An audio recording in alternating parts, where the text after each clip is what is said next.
Act 1. The Bloody Crescent. The year is 1918. The world is emerging, battered and bruised, from the unprecedented horrors of the First World War. But in the vibrant, humid, and multicultural city of New Orleans, a different kind of energy is brewing.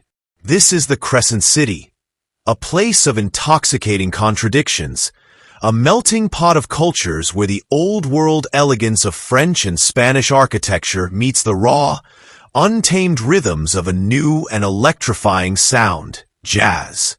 By night, the streets of the French Quarter are alive with the sounds of trumpets and pianos spilling out from smoky bars and dance halls. It's a city of celebration, of release, a place where people come to forget their troubles and lose themselves in the music. But beneath this joyful, chaotic surface, a deep and primal fear is about to take hold. A shadow is stalking the city, an unseen predator who will turn this capital of jazz into a hunting ground. The terror began on a quiet May evening. Joseph Maggio, an Italian grocer, and his wife, Catherine, were sleeping peacefully in their apartment, which was connected to their small grocery store. In the pre-dawn hours of May 23rd, Joseph's brothers, who lived next door, heard strange groaning sounds. Fearing something was wrong, they broke down the door. The scene that greeted them was one of unimaginable brutality. Joseph and Catherine Maggio were lying in their bed, soaked in their own blood. Their skulls had been crushed by a force of extreme violence. Catherine's throat had also been slit, so deeply that her head was nearly severed from her body. The room was a slaughterhouse, but the clues left behind were bizarre. A bloody axe, belonging to the Maggios themselves, was found in the bathroom where the killer had washed it. A panel on the back door had been chiseled out, creating a small opening through which the killer had likely entered and exited, leaving the main locks undisturbed. Most strangely of all, robbery did not appear to be the motive. A significant amount of money and valuable jewelry were left completely untouched in the apartment. The killer had not come for their money. They had come for their lives. The murder of the Maggios was shocking, but it was initially seen as an isolated, albeit brutal, incident, perhaps a targeted mob hit within the Italian community. But just over a month later, the city realized this was no ordinary killing. On June 27th, another Italian grocer, Louis Bissumer, and his mistress, Harriet Lowe, were discovered in their apartment in a similar state, attacked with an axe. Both had suffered severe head injuries. Bissumer would survive, but Harriet Lowe died days later. The pattern was identical. The victims were Italian grocers, attacked in their sleep, with their own axe, and nothing of value was stolen. A terrifying realization dawned upon the city of New Orleans. This was not a series of random attacks. A serial killer was on the loose, a phantom who could slip into locked homes at will, a butcher who would become known by a simple, terrifying name, the Axeman. Act 2. A city gripped by fear. Throughout the rest of 1918, the Axeman's reign of terror continued, each new attack more audacious and terrifying than the last. In August, a pregnant woman named Anna Schneider was attacked in her sleep. She was discovered with her head bleeding profusely, but miraculously, both she and her unborn child survived. The attack on a pregnant woman sent a new wave of fear through the city. It was now clear that no one was safe. The panic reached a fever pitch in March of 1919 with the attack on the Cortimiglia family, another family of Italian grocers. The crime was a near-perfect echo of the Maggio murders, but even more heartbreaking. Charles Cortimiglia, his wife Rosie, and their 2-year-old daughter Mary were all brutally attacked with an axe as they slept. Charles and Rosie were found in a critical condition, but they would eventually recover. Their infant daughter, Mary, was killed instantly by a single, devastating blow to the head. The murder of a child changed everything. This was no longer just a series of attacks. It was a city-wide crisis. The people of New Orleans were in a state of full-blown panic. Gun sales soared. Residents began barricading their doors at night, sleeping with pistols under their pillows and axes by their bedsides, ready to fight back against the phantom killer. The city's large Italian immigrant community, who seemed to be the primary targets, was especially terrified, living in a constant state of dread. The New Orleans Police Department was completely baffled and facing immense public pressure. The Axeman was like a ghost.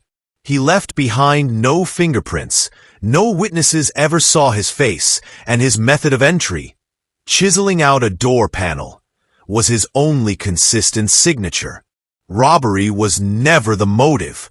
The attacks seemed personal and deeply violent.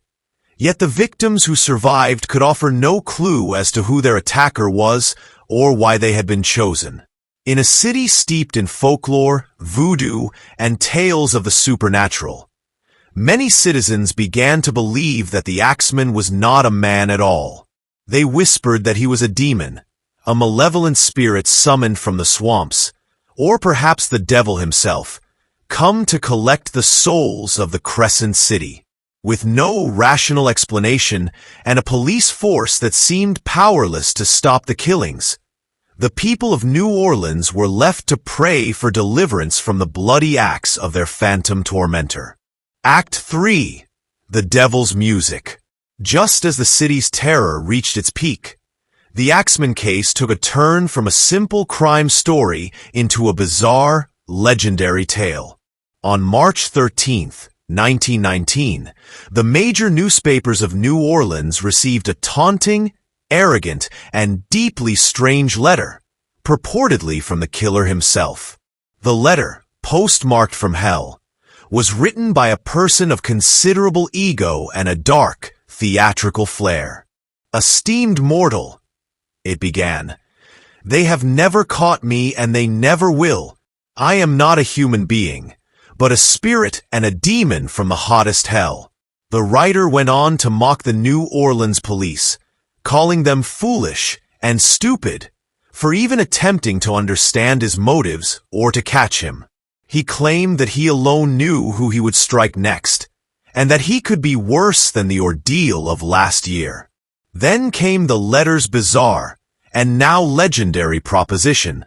The Axeman announced his intention to visit New Orleans again, the very next Tuesday night, at exactly 12:15 a.m., to claim more victims.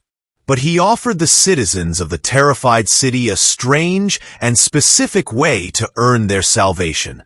"Now, to be exact," he wrote, "I am very fond of jazz music, and I swear by all the devils in the nether regions that every person shall be spared in whose home a jazz band is in full swing at the time I have just mentioned.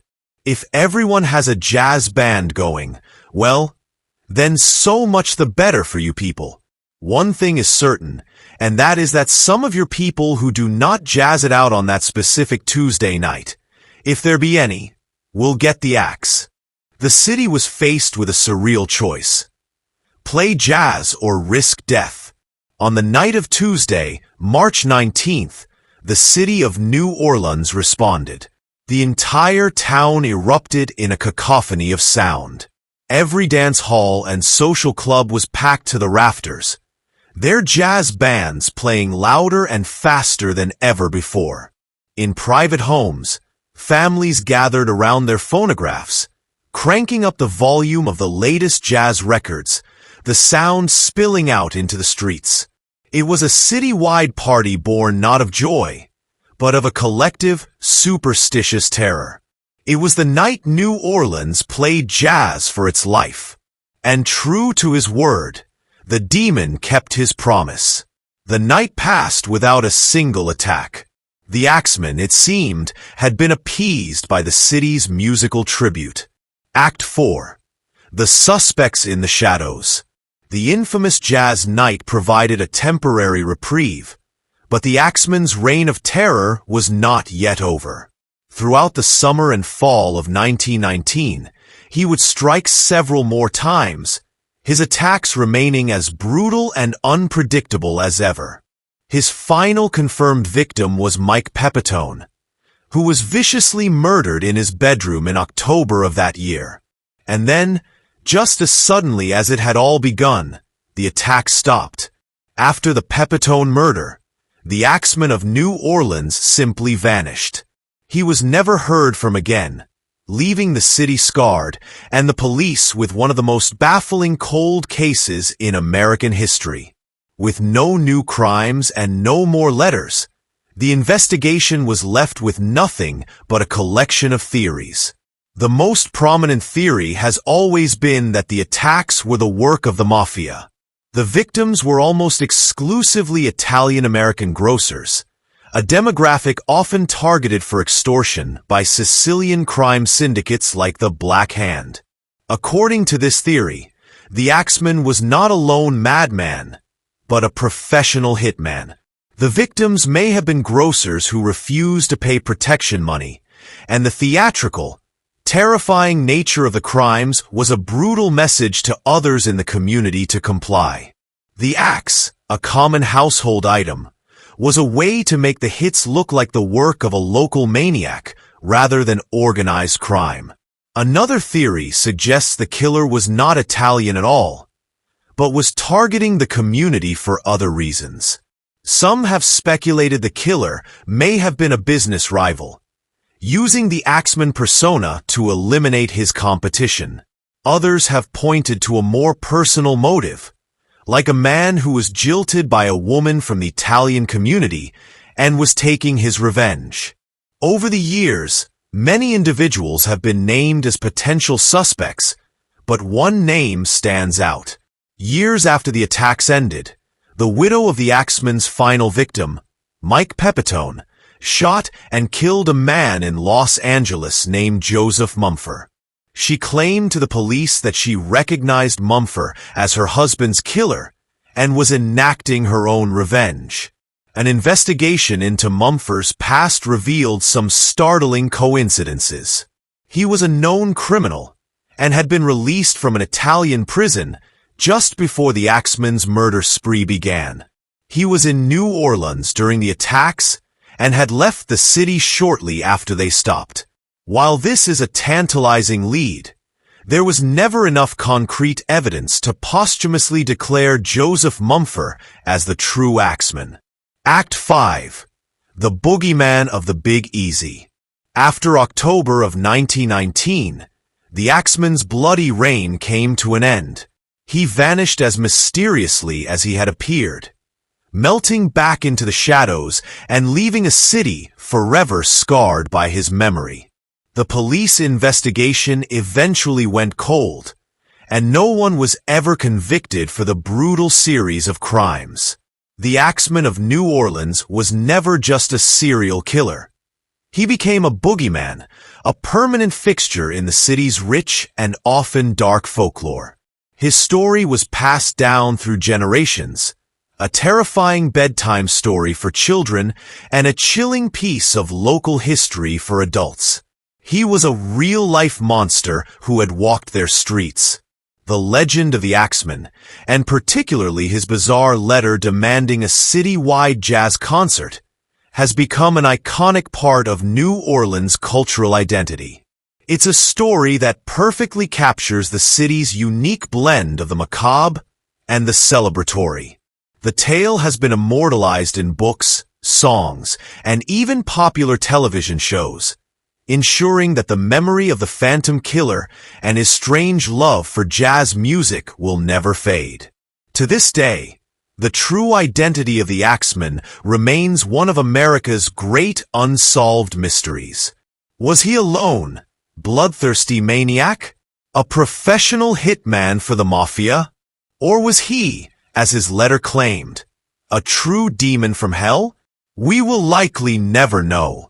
He was a ghost who terrorized a city with an axe and then disappeared, leaving behind nothing but a handful of victims, a legendary letter, and a timeless, chilling mystery forever woven into the fabric of the Big Easy. Who do you think the Axeman of New Orleans really was? Share your theory in the comments below.